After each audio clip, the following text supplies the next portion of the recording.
One thing, so you know, writing for a very small elite group of musicians as opposed to writing for a large group of musicians.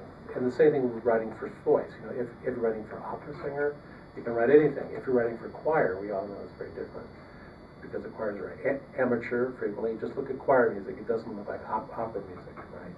It's the same thing with look at string parts for Beethoven string quartets. Look at the string parts for the symphonies; they're actually quite different. Okay. There was one, yeah. There was one other thing I wanted to ask you about, and I wanted you to talk a little bit more about your compositional process, your creative process, I should say.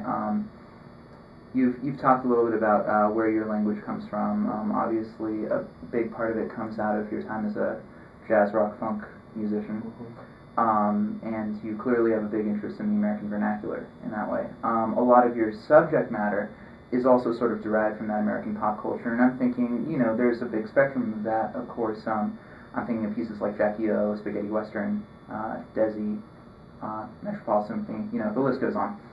I guess my question to you then is, what makes you, I don't know if you have a good answer for this maybe, but what makes you excited enough about a particular subject, be it a public figure, comic book character, what makes you excited enough about a subject to write about it? Well, I think in picking, again, I think it's important for each composer, whatever you're writing, to be excited about that. So I pick subject matters that excite me, So it's usually something that I've experienced or I grew up with, or so in each case, if I'm writing about Jackie Onassis or Elvis or Abraham Lincoln, which I'm doing right now, or J. Edgar Hoover or whatever, it's something that either I knew about or I lived through, or something that means something to me. I think that's important. If that's what you want to do. As far as a work habit, how do I organize myself? I'm not organized. So, some composers get up at 6, write every day. Some people write in the evening, whatever. I sort of write when the muse hits me, and I never know when that's going to be.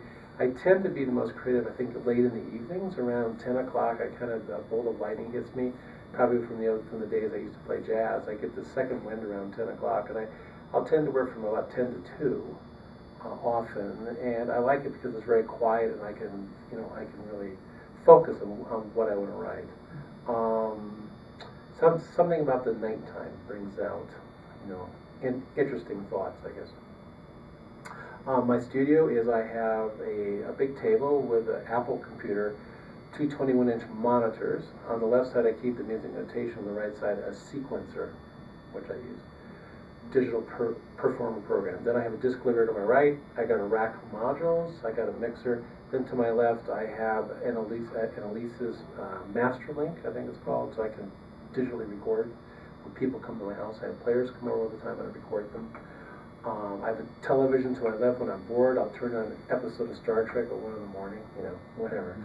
Or I'll turn on some old movie. I like Turner Classics a lot. And frequently, I don't have the sound on, but I'll just have an image in the background, because sometimes it can be very lonely at nighttime. So a flickering image of Humphrey Bogart in the background, whatever. I improvise a lot, and then I take the ideas and then I translate them to MIDI, or players come to my house. I try ideas out, I record them. Sometimes I then dump it over to the digital performer and make sound bites, and I paste them into the sequence. Or sometimes I'll write ideas out to come and play them, and then we modify them. And I make a CD of whatever I did that day, and then when I'm driving around town, I play the CD. When I'm washing dishes, I play the CD. I drive everybody crazy around me, probably. But I'll be listening to my pieces all the time, and I listen from a distance, because I find that sometimes if you're stuck on something, the best way to figure out how to get out of it is to not think about it too hard. So I'll play it on in the background. I'll be doing something else. I'll say, oh yeah, that's it. It's too long, or it needs to be transposed, or whatever. So it's constantly a back and forth where I'm writing, but I'm also stepping away from what I'm writing and listening to it kind of from a distance, like we talked about earlier, and getting feedback to myself. And then I come back the next day and I start again on the next part. So I tend to like to work right up to the last minute. There's some composers who will finish their piece, a month ahead. I'm never like that. I'm tweaking right up to the last minute. At first rehearsals, I generally make changes. very often. So I tell the music librarian in the orchestra, get ready, because after the first rehearsal I might make some changes.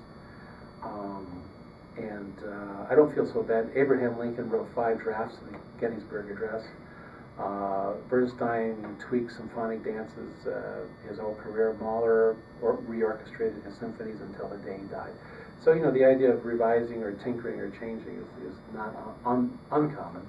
And of course, with the computer now, it's quite easy to do that. So I don't get it right the first time. Often I have to go back and make some changes. Maybe the tempo is wrong, or I have too many instruments playing, or whatever. So, you know, I always know that when I get to a real scenario that I might have to make some changes. But again, it's a constant feedback. We're working with technology, working with improvisation, with notation, using my ear, not using my ear. Sometimes I'll just set up some structures. I'll set up some algorithms, you know, which you'll hear in the piano concerto, which I'll play, and I'll just see what happens. You know, sometimes I write the piano, and I come on. So there's really no set way. It's kind of moving between. If somebody asks me, do you do this, that, or the other, I say it's all 3, because I'm constantly going back between the old-fashioned way of writing on paper, writing with technology, writing with players, and writing totally in the abstract.